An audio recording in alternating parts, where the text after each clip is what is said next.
to the Fantasy Footballers Podcast with your hosts, Andy Holloway, Jason Moore, and Mike Wright.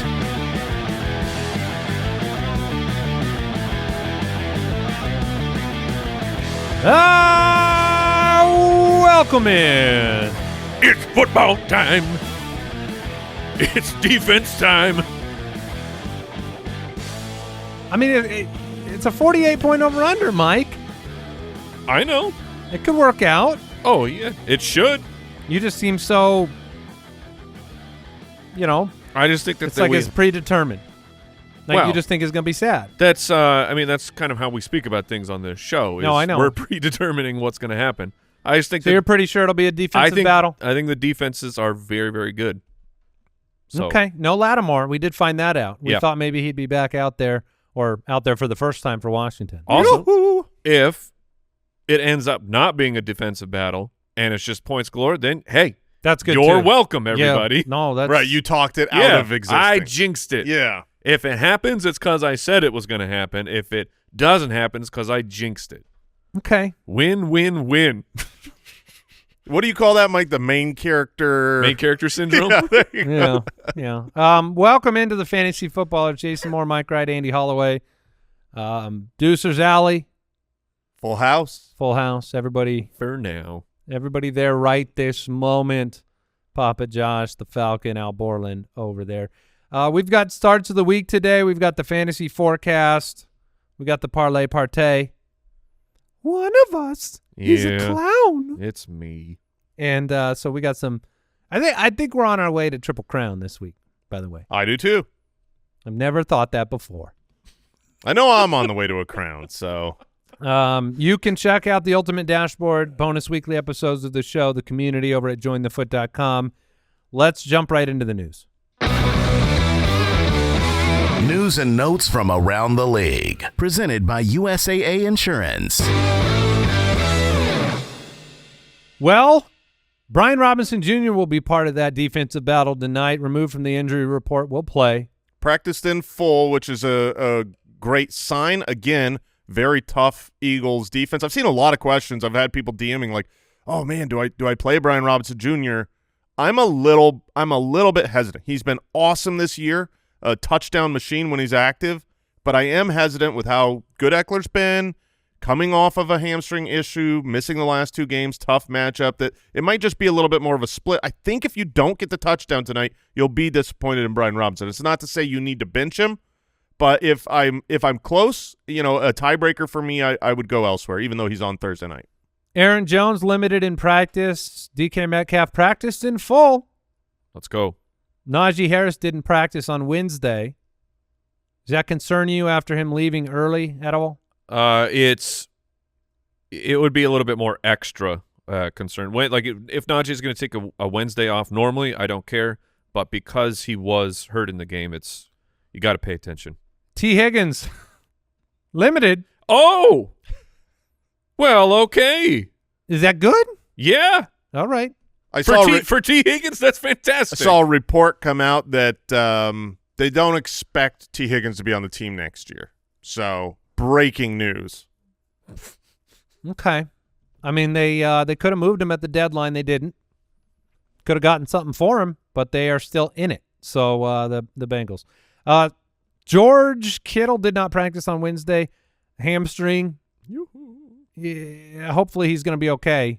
He has just been so dominant. I don't think enough credit has been given to George Kittle's season so far. We've talked up, how good Brock Bowers has been as a rookie sensation, but Kittle's he's gone somehow a little bit under the radar for how good he's been. I feel like we've given him tons of credit. Really? Mike, I think we've given him credit. I think we have, but what Jason is saying is just that he's dominating. Yeah, he is absolutely crushing for. He doesn't have one bad week the whole year. Right. He doesn't have a down. He doesn't even have like an average week. He's just dominating the entire season every single week. You see it changing? I do not see it changing. No, the hamstring would do that, but otherwise, yeah. I mean, he's played through a lot of injuries. I think that Christian McCaffrey makes this offense better. Ayuk being gone. I mean, we have enough data on Kittle being dominant when either Ayuk or Debo are out. So I think it just continues. So some context. he is currently averaging 14.9 half-point PPR, or half-point points per game, not half-point PPR. That's way too many things. But he's at 14.9. Last year's number 1 tight end on the year was Sam Laporta at 11.5. Exactly. So that he is. That's what I'm saying. He is a difference maker right now. He is he's scoring a ton of touchdowns. Yeah, I think he's on pace for 15. He's already at the second highest touchdown total of his career. The Bills, despite being favored, they are missing Dalton Kincaid. Didn't practice on Wednesday. Amari Cooper limited. Keon Coleman already ruled out. So monitor, I was really hoping that Kincaid could have been a bye week fill-in for me this week, and instead he got hurt, and he's just had a disappointing year. He has. And Isaiah Pacheco unlikely to play this week. I think that game is going to be a real disappointment. I hope I'm wrong. The Buffalo Chiefs. Okay. That's a game of the week type of matchup. I can't wait to see it. But I'm just saying for fantasy, sure. I think it'll be a disappointment. The defenses are both playing well. Offense is still banged up. So the news about Pacheco being unlikely to play, it's more of the fact that we are asking the questions. Hey, is Pacheco going to play this week? So we've been mentioning that he seems like he's going to be back shortly. So if he's on the waiver wire, I would be scooping him up. That was today's news and notes presented by USAA Insurance. Learn more at usaa.com/insurance. Starts of the week. Now, Mike, you said that starts of the week this week, it was a little bit more difficult for you to kind of hone in on a player. Absolutely. Because with the starts, sometimes we do this is a great player, and I'm saying I think that he could be number 1 on the week. Or we're looking at, middle tier players who have great matchups that we're trying to say, this is a player we're giving you confidence that that the opportunity is right there for that player.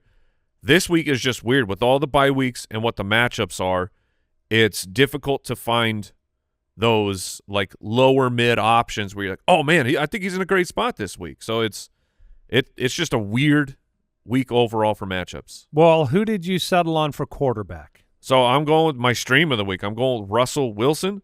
He gets to play the Baltimore Ravens, which that's a great matchup. Is whatever QB is playing against them, and Russ is playing well. If you're not paying attention to the Steelers, Russell Wilson is playing well. It's funny to dunk on him because he's such a weirdo. He's Mr. Unlimited. Got the dangerous sandwiches, all of those things, but he's been a top 10 QB in 2 of 3 weeks.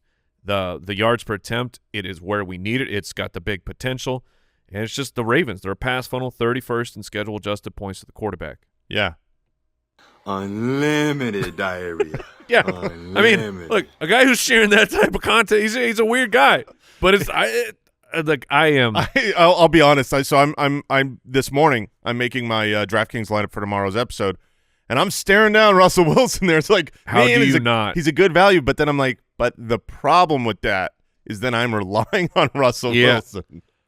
I get it. I went with I'm going with Justin Herbert on Sunday Night Football against Cincinnati. I love that. The passing attack for the Chargers, it's trickled up and up over the last few weeks, getting Quentin Johnston back.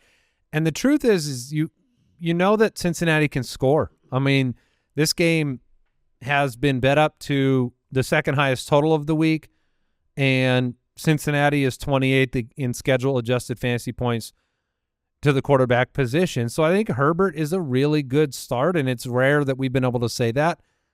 I've actually thought a lot about this Chargers team with Harbaugh and what the weapons that they have. Their defense has been very good.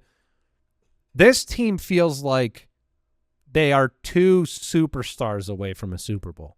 That's the way it feels to me. Like if they had, you think about how San Francisco has just been so disciplined on both sides of the ball. They have a Bosa on one side. They've got a Debo on the other, or a CMC. It just feels like the Chargers are missing that one. They got a Bosa. They do have a Bosa. They do have a Bosa, but they're missing that one special offensive weapon because I think Herbert is a Super Bowl winning quarterback. I just feel like they're missing that, they're missing their Chase, their Jefferson, their CMC, their Jahmyr Gibbs, whatever it is, maybe it's Ashton Gianti. Hmm. We'll see. Yeah, no, I like that play. I came into the dock to make that my start of the week. I love the matchup. But since he was taken, I went with C.J. Stroud, who has been a massive disappointment so far on the season. They're in Dallas. Don't worry. I know it's usually a controlled environment except for that sun, but it's Monday Night Football. Oh. So the sun should Wait, be – where's the moon going to be? Yeah. I'll tell you who knows where the moon is right now. Jerry Jones. Oh, he knows. You can tell where the moon is a year in advance. The moon man. But, you know, he hasn't been a quarterback one since week 4.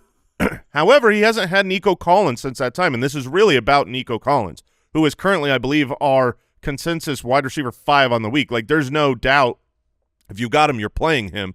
His splits through 2 years without Nico Collins are so telling. 19 games with Nico. He's averaging 21 fantasy points a game. 6 games without. He's down to 16 fantasy points per game. And if you look at Dallas's defense, it's really fallen apart. I know they've got Micah Parsons back. It's a home game. You know, hopefully that just means that their offense can kind of keep up with the Texans a little bit, which might be difficult. But they are 31st in schedule-adjusted fantasy points, 31st in explosive pass rates since week 6. So I like C.J. Stroud. I think I would be happy to start him this week. All right. At the running back position, I have Kareem Hunt. Like I'm with Jason that the Buffalo Chiefs game could be just an all-out brawl here on the like who can score the most points, where it might be tough. But Kareem Hunt is one of the guys who I actually feel really, really confident in, and we got one more week at least of him. Since he's taken over in week 5, he ranks number 1 in touches per game. Like this, it's so wild. They have just fully trusted him. Yeah, they've turned everything over to him. And then talking about the matchup, the Bills, 31st in schedule-adjusted points to running back, 31st in explosive rush rate allowed, 30th in adjusted yards before contact. Like this is a team you can run on, and Kareem Hunt, like I said, over 24 touches a game. I think it's such a good spot. Well, his former running mate, Nick Chubb, is who I'm going with at running back. It was a hesitant selection this week, but I'm trying to find somebody that's not just that auto start. And facing New Orleans, it's tough. The fact he got a bye week after 3 games at 14, 18, and 16 opportunities, he's due for a return to form type of game. And you're playing the Saints, who allow the 6th most rushing yards per game. I think the way you win this ball game is that balance, not giving the ball to Jameis too much. This is a good matchup for Nick Chubb, so I think you can start him RB2 with RB1 upside. Would you start him over Brian Robinson tonight? Yeah, okay. I would. I think that with Robinson coming back, the workload could be somewhat down, and Philly being so good, I would do that. Yeah, it's the first week that I have any type of confidence playing him. Yeah. At running back, I'm going with Josh Jacobs against Chicago. Very, very similar to your Kareem Hunt pick, which I love. You're facing a defense that is very good at shutting down quarterbacks and wide receivers. Where you beat them is in the running game. That's the leakiest part of the Chicago defense is the running game. They're 22nd in schedule-adjusted fantasy points allowed to running backs, 29th in yards per carry allowed at 4.8, and you've got the 5th most yards per game in the NFL with Josh Jacobs. So I think Josh Jacobs, who's averaging 20 opportunities a game, is going to be needed to beat Chicago. He's been looking good. We're just waiting on more touchdowns. He's actually been pretty darn good on a per-touch basis, and if a touchdown comes this week in Chicago, it should be good. The Packers, I mean, you know, coming off the bye, I expect them to look really good. At wide receiver, we talked about him on the Difference Maker show on Tuesday, is Juwan Jennings, 11 targets last week. When he's on the field, like Brock Purdy just goes to him at 26% targets per route run, 2.84 yards per route run. This is elite stuff, averaging 71 receiving yards per game. The matchup is great. This is I think this is kind of the last time before the weekend. If you want to try and get Juwan Jennings, who I really do believe is a strong flex play for the remainder of the season, you're going to have to do it now because, well, I mean, trade deadlines are coming up for sure, but it's like, if you're like, I'm going to wait one more game, I think the price is going to go up if you wait. Well, I'm going to take the maybe, the shot at the number 1 overall player of the week, or at least the top 5 guy, George Pickens. Yeah. George Pickens, No team's given up more fantasy points to the wide receiver position than Baltimore over the last 5 weeks. This is a divisional battle. I think it'll be a back-and-forth affair. Both of these defenses they're good, but they're not going to shut you out type of defenses. I mean, we saw some of the battles that the Steelers defense had with Denver this year, and I just think this is a very exciting, fun game.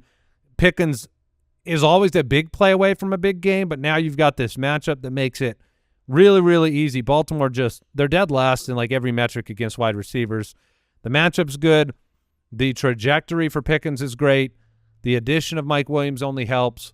I like Pickens this week. Pickens is why I'm willing to start Russ. I know the matchup is there for Russ, but if you didn't have a player like Pickens, it would feel far sketchier. But I think that George is just he's about to take off. Yeah, and it's not every week that that Pittsburgh's going to have to throw a lot, but Baltimore's going to score. So again, I think that connection should be good. For wide receiver start of the week, I'm taking Andy's Undertaker, my guy, back from the dead, Calvin Ridley versus Minnesota. I like that. Yeah, since DeAndre Hopkins was traded, 34% team target market share, 44% of the team's receiving yards. Both marks are number one in the NFL over that span. And Minnesota, hard to run on, easy to throw on. They are seeing the second highest opponent pass rate for that reason at 66%.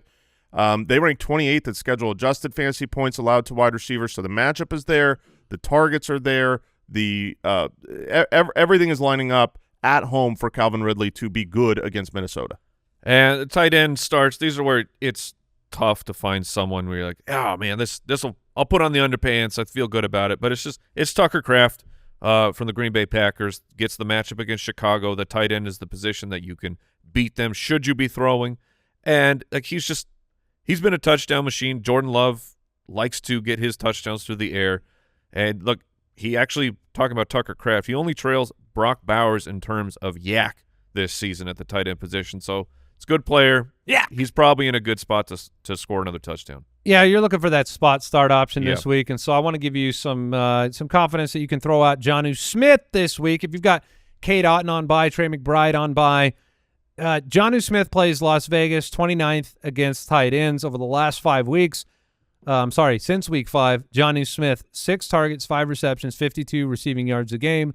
He even got it done last week, was about an inch from a touchdown on a big play.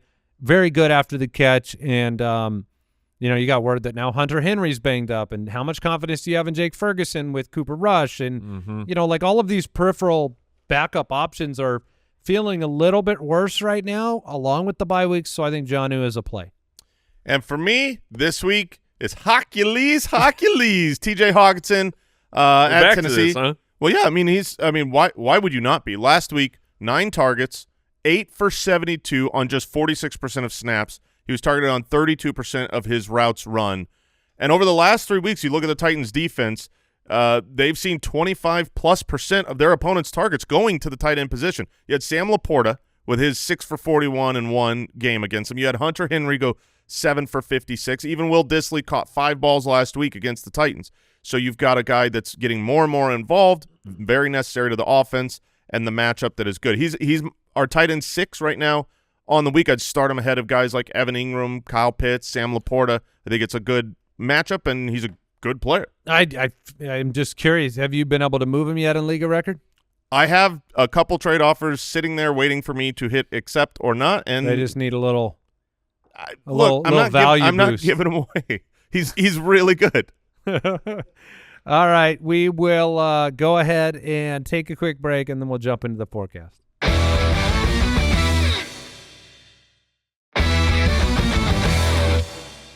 Okay, Buccaneers, Cardinals, Giants, Panthers on bye this week. We'll kick it off with a Packers team that's 6-3 traveling into Chicago, who is 4-5.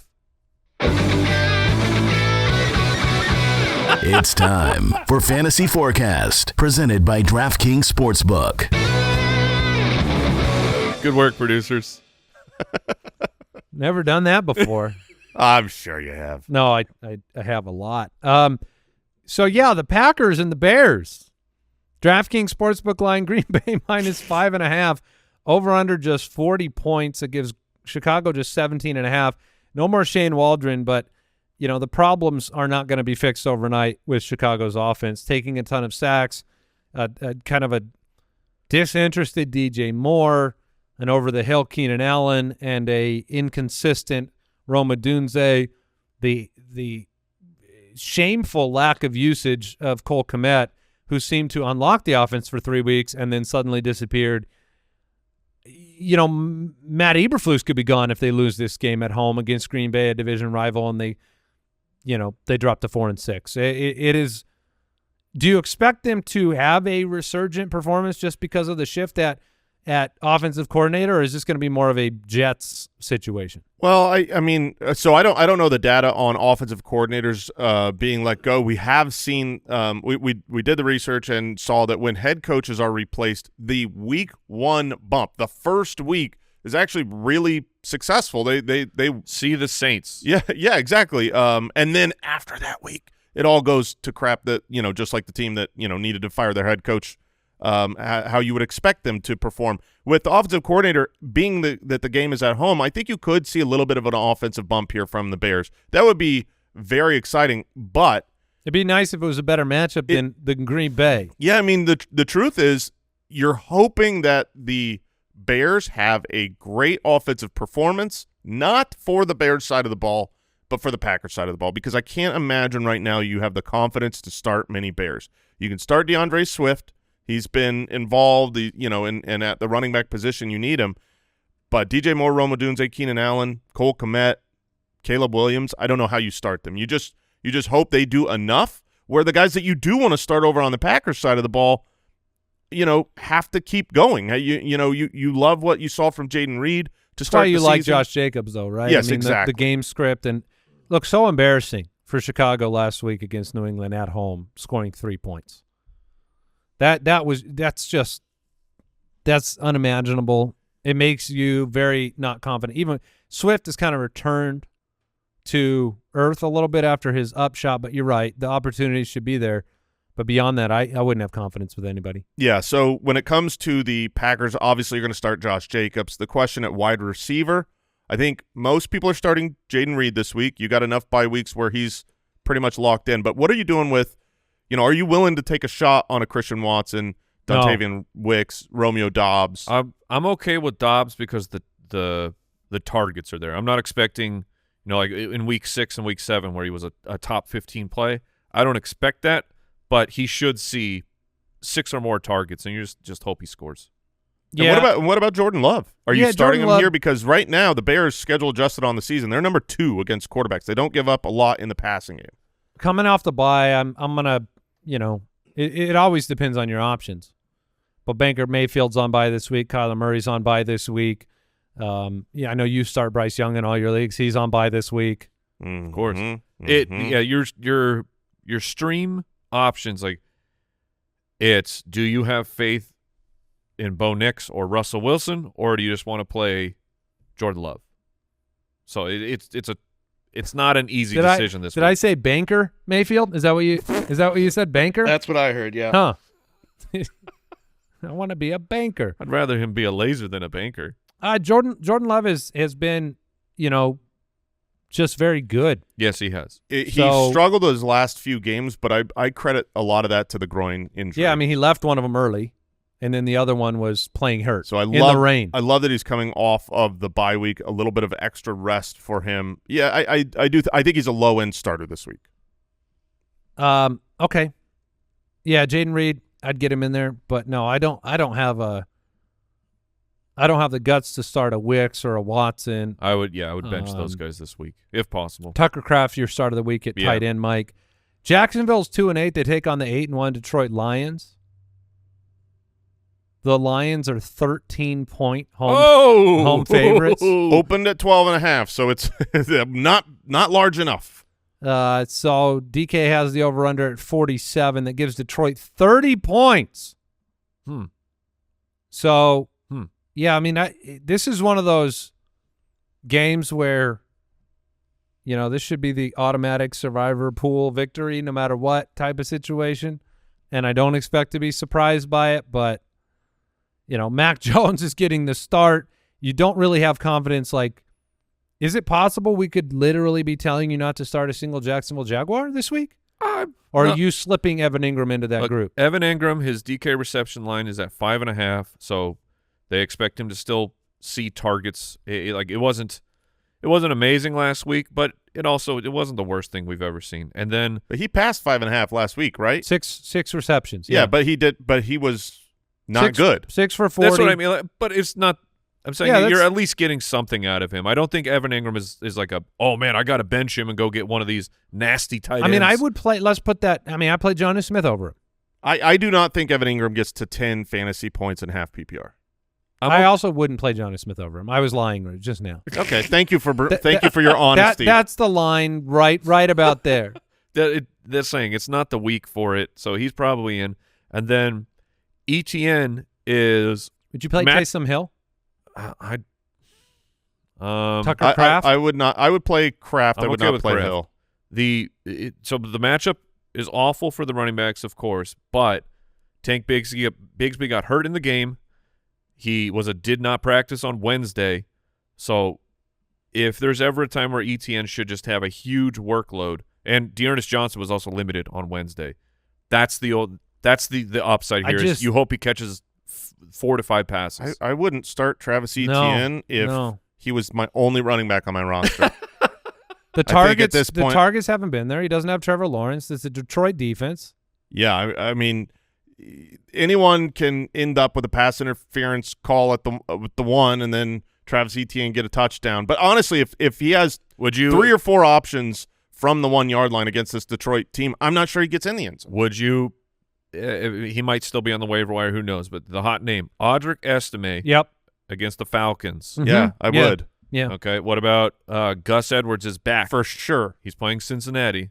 Sure. Personally, I would play Gus Edwards ahead of Estime. I think that's not consensus. All right.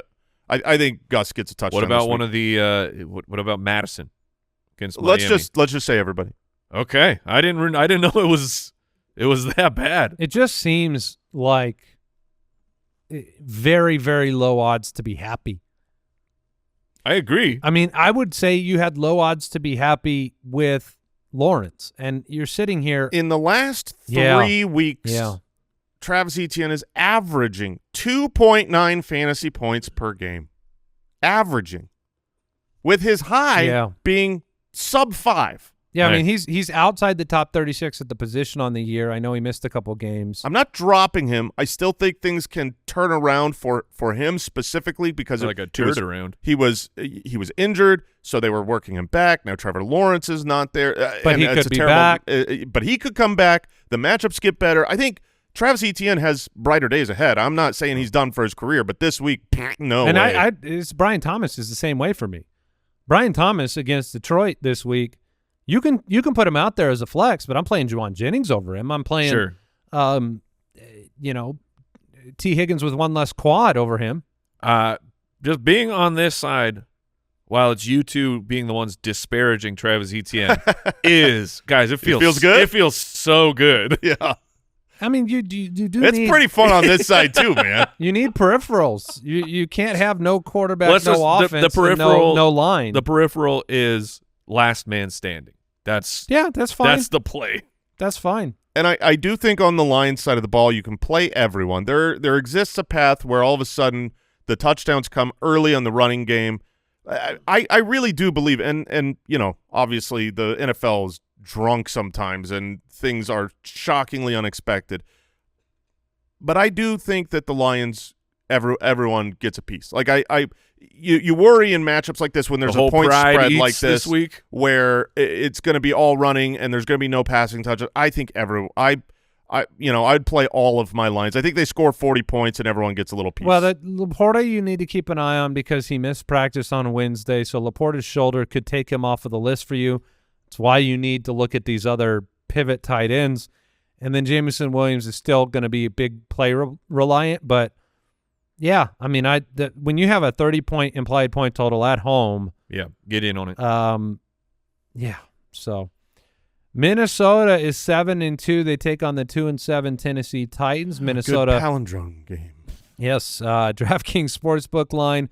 Minnesota on the road -6. Over-under is 39.5. That gives Tennessee a lower implied point total than Jacksonville has on the road against Detroit. Both defenses on paper are, Minnesota's obviously great. Tennessee's been okay. Will Levis is going to he's going to look real bad again. If I had a button, this would be my button. This would be my almost upset. Is this because you haven't liked what you've seen from Minnesota's offense over the last couple weeks? Sam Darnold's starting to pumpkin. Yeah, the clock Five is interceptions. Boom. 5 interceptions in the last 2 weeks and this is a good defense. The reason Tennessee is losing games is not because of their defense. Their defense is pretty good. It's kept them in games, and then Will Levis has found a way to gift the other offense the ball in great field position, and so I think it'll be a little bit more of a struggle. Are you talking about 0 touchdown Will Levis last week? Yeah, zero interception Will Levis. Oh, whoa. Yeah. No, Minnesota's defense is very difficult to run on, but over the course of the season, you have been able to pass on them. Wide receivers are fine against them, so that's why I like Calvin Ridley in this matchup, and I think that if this defense at home could turn Sam Darnold over a few times. Yeah, I guess I kind of get it. I mean, I still think Minnesota ends up winning the game. It's an almost upset. You do like Calvin Ridley. His reception line's 4.5. He's your start of the week. And Pollard, Mike was kind of on top of it last week and just saying that since Spears has been gone, you've seen that workload, 74, 89, 82, 86% of the snaps. It went down to 54%. Maybe they had the ability to give him more of a rest because he's been dealing with injury. Yeah. Pollard in this matchup, it's tough sledding. Yeah, this is one where if you've got another option, you might not have a better option than Pollard, but if you do, I would look that way. The opportunities, once Spears came back, you had Pollard getting 20 carries, 28 carries, and then this last week, 9 carries with Spears back, a tough Minnesota run D. It's not you're down almost a touchdown here as far as the DK line. So I think he is someone you've got to take a hard look at, not just bank on what he did a month ago. One player that's been really disappointing this year, ranked at wide receiver 63, averaging just 3 for 39 since the bye, and now you have the addition of T.J. Hawkinson. I'm talking about Jordan Addison. Mm-hmm. Like he was a flashy name. He performed last year, but I think at this point you need to move on and find better options off of the waiver wire because it's going to be Jefferson, Hawkinson, Jones. They're all much higher in the pecking order. Even Naylor's been involved in games that Addison hasn't been involved. Are you fully moving on from Addison? Yeah, I mean, I would. There's a lot of names out there. I would rather play Ricky Pearsall. I'd rather play Quentin Johnston. Jacoby Myers. Jacoby Myers for sure. Jerry Jeudy, Jalen Wadden. That was hard. Jalen Waddle. Cedric Tillman. There's a handful of names that I would much rather have than Jordan Addison. In this game, I'd probably rather play Westbrook Akine on the other side, who's actually scored in 4 of 5 weeks. Like he's been looked to on the goal line. He's out there almost 100% of the time. I think he is a boring but somewhat productive option for fantasy players in a game where you can't run and you are going to have to throw the football all game long. Any other thoughts on this game, Mike? No. Other than Will Levis already having nightmares about the blitzing of Minnesota? Oh, there's no nightmares, man. You don't. Just mayonnaise? You're not scared of what you can't see? Yeah, I was going to say, he does not see him in his dreams either, man. I promise. He has never seen a pass rush in his life. He just also is like, I'm on the ground again. Do you see that Kyler comment about? I must have fallen over. What was that? You see Kyler's hit last week from Quincy Williams? Where the helmet went flying off? Oh, yeah. Whoa, that was a murderous hit. So Kyler's like, he said he didn't even know what happened. He just was on the ground. And then he said he liked it. He nice. I think he said it got his adrenaline going, and he hadn't been hit in a while.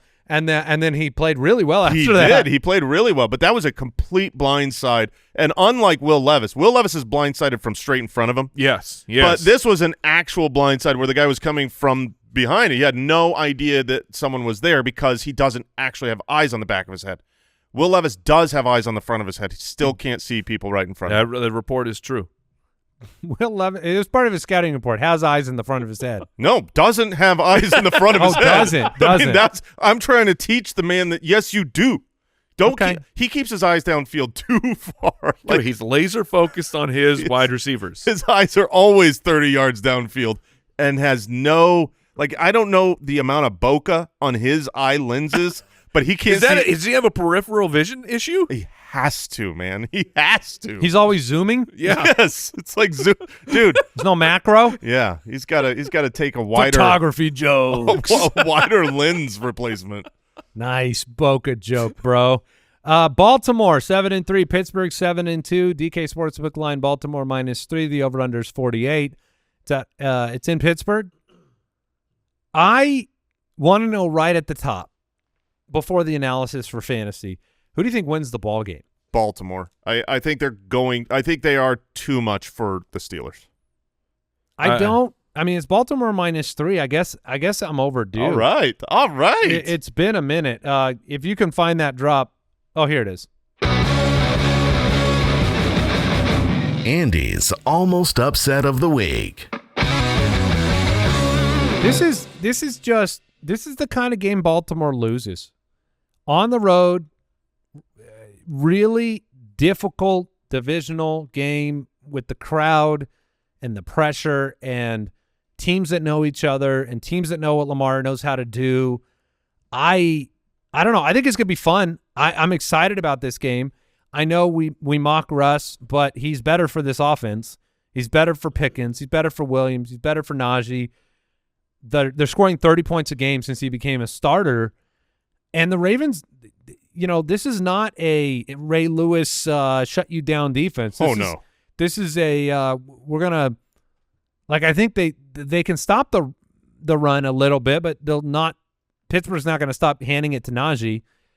I don't know. I think Pittsburgh has what it takes to kind of put the pressure on Baltimore, and they've had a couple close wins this year, and then they've had a few losses that are they just fall apart in the second half. Yeah, they've just been kind of outmatched, and I just wonder if the pressure's on if Lamar tries to do too much and can't get it done. Well, you've had Pittsburgh here scoring points with Russ.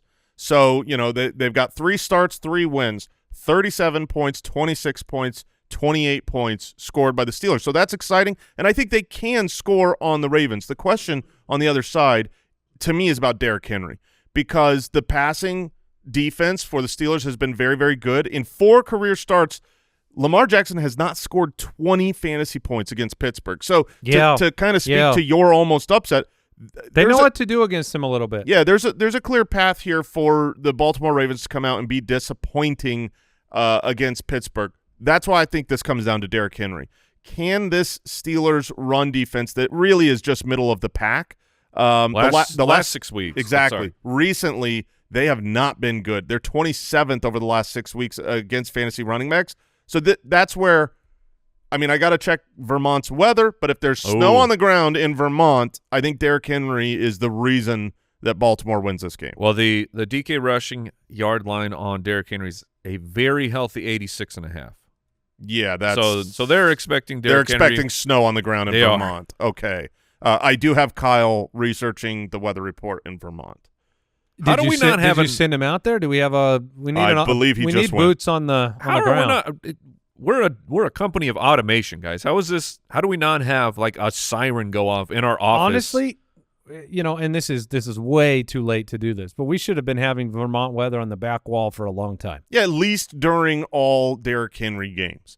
And if you're new to the fantasy footballers and you're not sure, there has been absurd correlation between snow on the ground in Vermont and Derrick Henry's success, no matter where he's playing. It's going, which has never been in Vermont. Kyle says it doesn't look like snow. Also, this is a bit.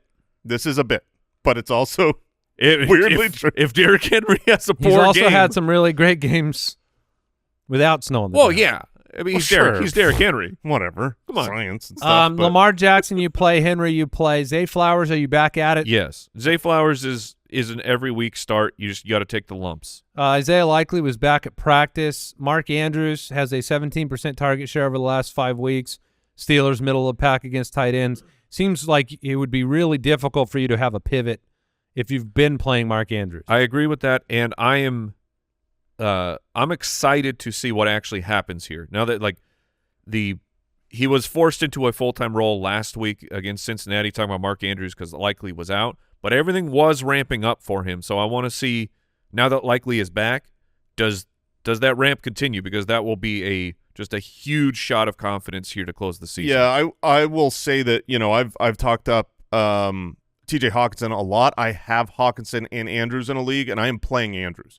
All right. I'm going to stay. Are you really? Yeah, I'm going to stay in the Flames because I think it's kind of like what we talked about last week with Andrews versus Gesicki, where it's about the touchdown. I think there's a higher likelihood of Andrews getting a touchdown than Hawkinson. If he doesn't, if neither guy gets a touchdown, Hawkinson probably has more targets, receptions, maybe yards. The last 5 weeks of Mark Andrews, tight end 4, 3, 10, 30 against Denver. But if you remember the context of what happened, that was the Zay Flowers week where Flowers had 2 drive-ending touchdown receptions, and then the team scored 41 points against Denver, and they pulled everybody out. It was a blowout, and Mark Andrews played half the snaps.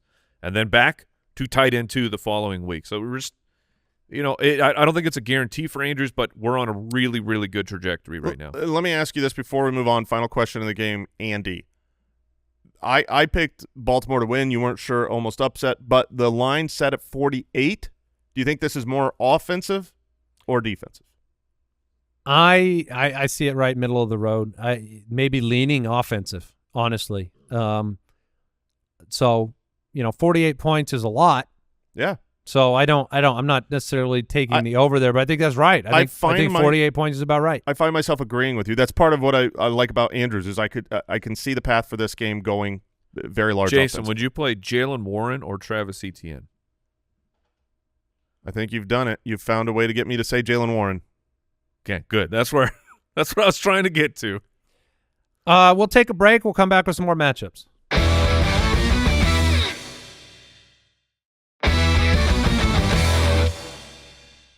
The Las Vegas Raiders, 2-7, take on the 3-6 Miami Dolphins in Miami. Miami 7-point home favorites. DK has it at 44. The over/under. The Raiders have they've made an about face. We had announced yesterday because the report snip, snap. It came out from official sources that Desmond Ridder was going to be the starter, and then Vic DeFore came out and said they got cold feet and it's actually going to be Minshew. Yeah, I mean that you should. Yeah.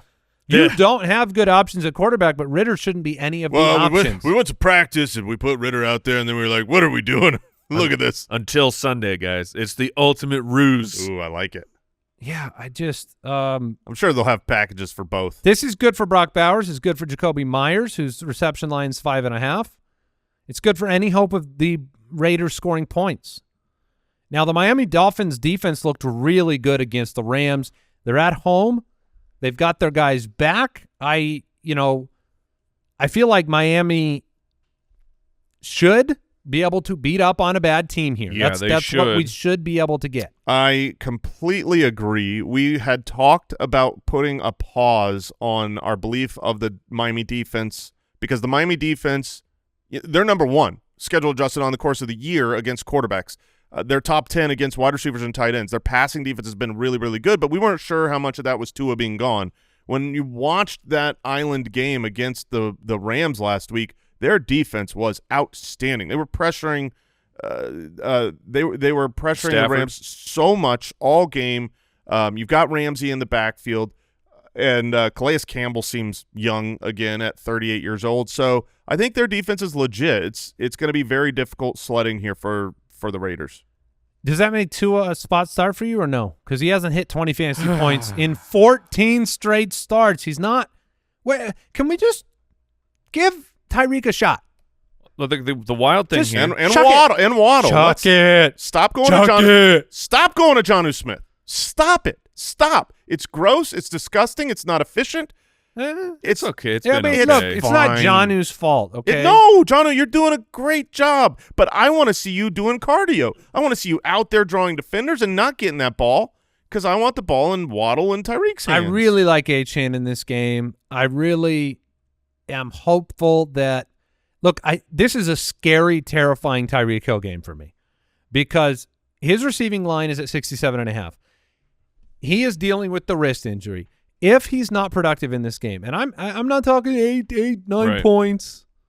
If he doesn't score 15 points in this game, I'm worried that the injury is going to linger through the remainder of the season. The Raiders, if their defense can do one thing, it's slow down wide receivers. Last 6 weeks, wide receivers are second in adjusted schedule against them right now. Look, Tyreek never has cared about those numbers I before. know.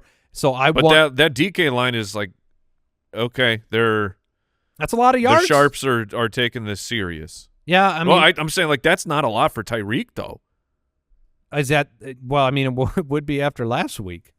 Yeah, But I guess you're right. I mean, like normally when you look at last year and what he yeah, averaged you'd be like per Hill's game, line is like 80 something. You're like, yeah, that makes sense for Tyreek Hill. That it's all the way down to 67. he averaged 112 yards a game last year. So that you know what? That's a good point. The target share is just, I mean, it's not Jonnu's fault, but they are featuring the tight end position way more than they ever have. I was thinking about Tyreek Hill after the last game and realizing that right now Tyreek Hill has been, abysmal. He's played in every single game. He's the wide receiver 32. He's not even a wide receiver 2. In the games with Tua, he's been just as bad. Nothing has gone right for him. I've seen so many trades where, should I move Tyreek for this, wide receiver who's been performing? And you've got to take we don't know the future. There's wrist injury concerns. There's schematic concerns. There's wrist risk. However, I am going to bet on Tyreek Hill. And so that's my official stance. Like, I would personally be willing to even go trade for him because right now I've seen some trades where it's not costing you much. If you've got a guy that's been scoring, people are wanting to get out of Tyreek Hill. And I'm not guaranteeing that that's going to be the right move. But at the end of the year, I don't think we're going to look back and say Tyreek Hill lost it and is, a seventh-round pick next year because this entire season he just sucked. I think he'll get it together. He's still, like, you watch him on the field, he's still lightning fast. But there's other fast players. I mean, like Tyreek Hill's success is not just because he's fast. Yeah, I just want it on the record that, it's kind of like when Mark Andrews was sucking and people were dropping him, and it's just like, hold on, this is a good player. He looks good on the field. I believe in the talent. I don't think he's lost it. So that's where I am officially with Tyreek. Is Raheem Mostert dead as a flex option? For now, yeah. I mean, if you're getting 3 opportunities last week, you can't start someone that's not touching the ball. Well, the Rams lost last week to the Dolphins. They are 4-5. They go to New England to take on the 3-7 Patriots. The DK Sportsbook line, Rams minus 4.5 on the road. The over/under is 43.5. The Rams games have hit the under 4 of 5 games. Their defense, it was a defensive battle against Miami. Matthew Stafford has Cooper Kupp, Puka Nacua. Both those guys are in your lineup, right? I mean, is it as simple as Stafford, Kyren, Cooper, and Puka? Yeah, it definitely is. And then on the other side, Ramondre gets tipped over into the end zone a couple times a week lately. It's not been efficient. Wow, he did jump up to 3.7 last week. His rushing and receiving yards line from DK is 77.5. Holy, not gonna happen. You don't like that? No, I do not. I do. I like that number to say that he will not get there. Well, when's the last time he's gotten? Last week was 77. Yeah, he hit 74 rushing yards against the Bears. Yeah, and 3 receiving yards. I'll be right back. It's one of those things where the team has he's I'm just gonna go make sure that line is accurate and maybe do something about it. This team has so few options in the passing game, and in the offensive side that they're just committed to handing the ball to him a ton. And so that's led to inefficiency. They don't have, players to take away 8 in the box against Ramondre Stevenson. I don't think he has looked particularly bad or good or anything. I just think it's, Boutte is getting the most playing time at wide receiver right now. Like, if there was a player I'm picking up to start, I would play him in the same breath of Demario Douglas. I mean, he's getting 99% of snaps. He had 6 targets. You got 3 weeks in a row with that, Andy. This is a mark of the beast situation. Gosh.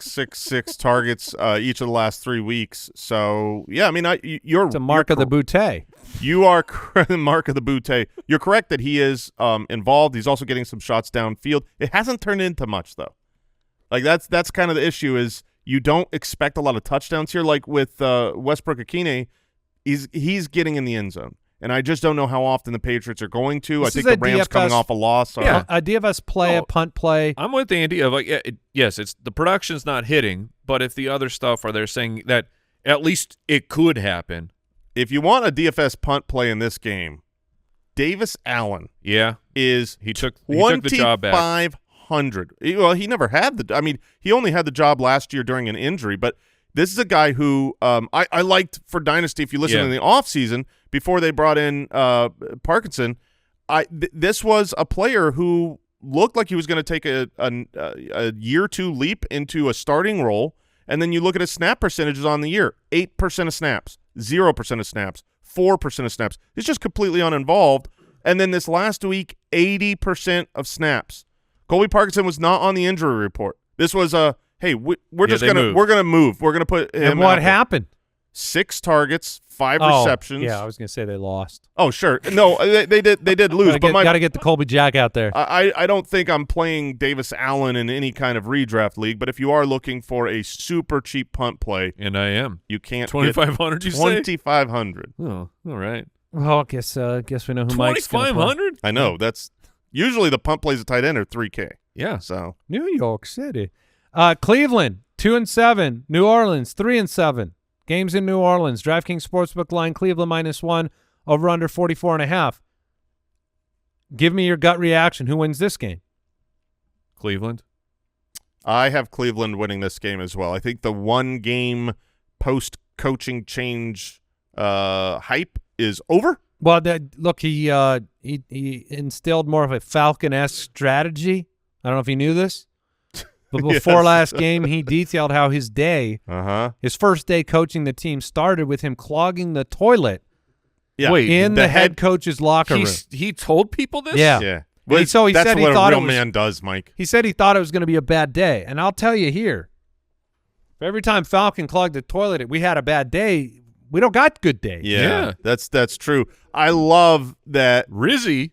Rizzy is the clog in the drains, huh? I mean, that's how you christen a bathroom, man. This is your first time in the head coach's locker room toilet, and it's like, this is my throne now.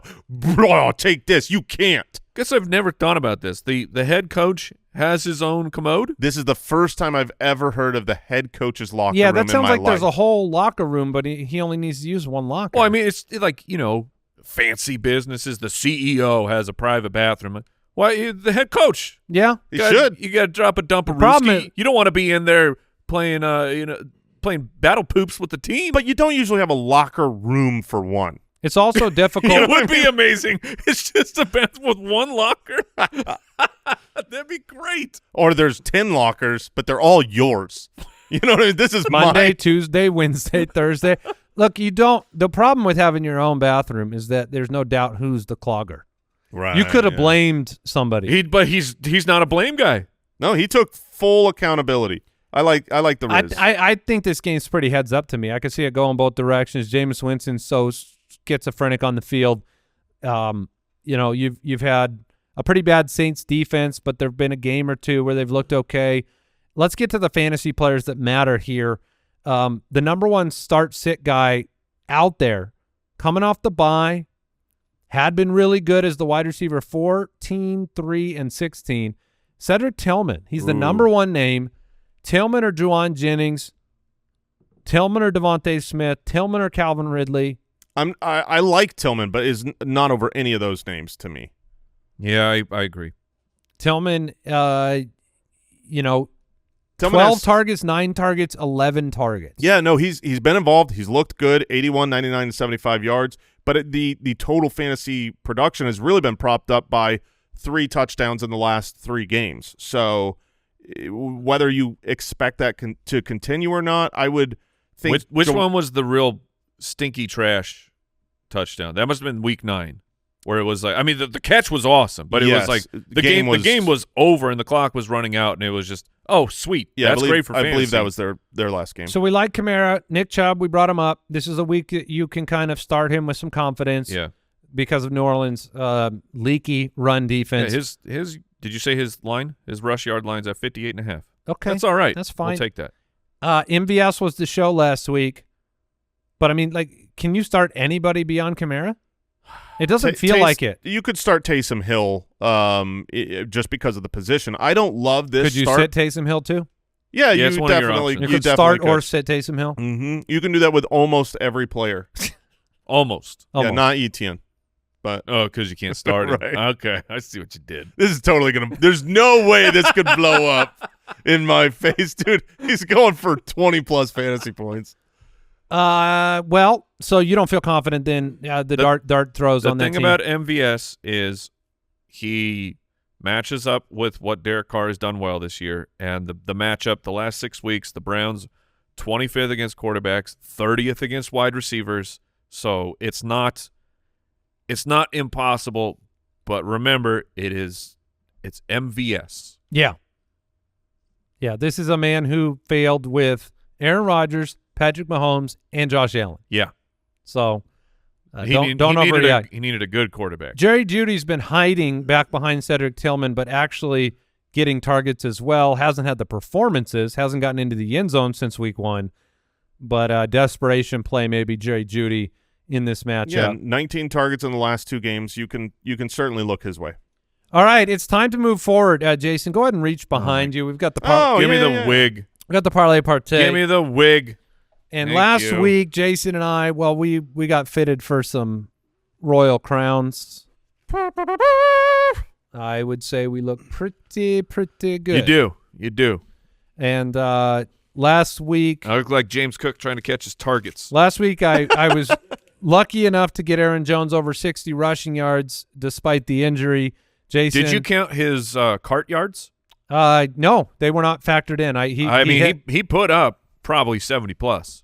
It's a long I forgot he ways. came back into the game and actually put up 88. Yeah, we thought for sure that you took the L on that. Yeah.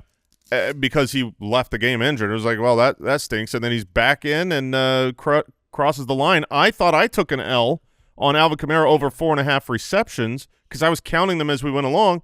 And I was like, oh, I guess I thought I needed one more. I didn't. We crushed. Yeah. Good job, Andy. Good work. And James Cook couldn't get it done.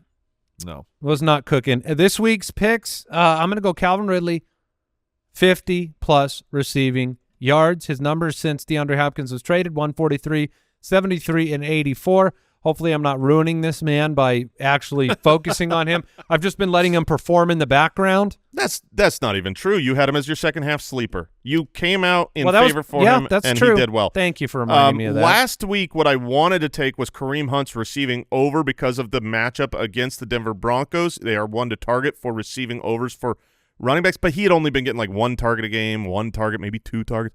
He had 10 targets last week. And so I'm going to take Bijan Robinson against Denver Broncos this week over 3.5 receptions. He's averaging 4.1 receptions per game. And, again, Denver is the way that their defense plays. You can hit them over the top in the check down with, I guess, it's not really over the top. It's like over the bottom. You can hit them over. No, like it's when not over the bottom. What are you I'm talking saying about? when you pass to the running back, you're not going over the top. It's a you're check checking down. it down. I That's was looking literally for something a little bit new, fresh. You're looking for something different? Why? Yeah. Everyone knows to what evolve. but we know what a check down grow. But this is like the defense is coming at you. You got to go over the bottom. Like you know a what I mean? slip- like bam. Like a slip screen. Yeah. Because it's like a. I'm going over the bottom here, man. Like a slippery. I'm just going to try slippery it on for bottom. size, see if it works. It's not working. It's working for me. Well, All right. I got Mike, who do you George. got? I got George Pickens at 60+ receiving yards. It's not just me believing in Georgie Porgy this week. Andy's in. It's the start of the week. It's the Baltimore stuff. Yada yada yada. His actual line is under 60, so I'm taking a few bonus yards here. But we made it into the parlay. Just so that the comments aren't filled with this, Kyle has been quick to remind us that it is called throwing underneath. So over the top, you throw underneath. You're not into that? Yeah, Over underneath. Check it down. No, I'm throwing over the bottom though. Oh, But you gosh. can't throw over the bottom. I think you can, man. I can throw over the bottom. Well, you can, but professional quarterbacks can't. Man, Kirk Cousins is going to throw over the bottom all game. I know it. I'm going to start every time I see one of those where the pass rusher's coming, it's like, oh, over the bottom. You know those moments if it hits when a you're guy like, in the back, that's over the bottom. that's into the bottom. That's too literal. All right. That was Fantasy Forecast presented by DraftKings Pick 6. Download the new DraftKings Pick 6 app now. Use the code BALLERS. That's the code BALLERS for new customers to play $5 and get $50 in Pick 6 credits. Pick 6 credits. All right, that'll do it for today's show. More matchups. The Fantasy Face-Off, the Wheel of Shame that I won't be spinning tomorrow. Lord, man, leave me alone. Goodbye.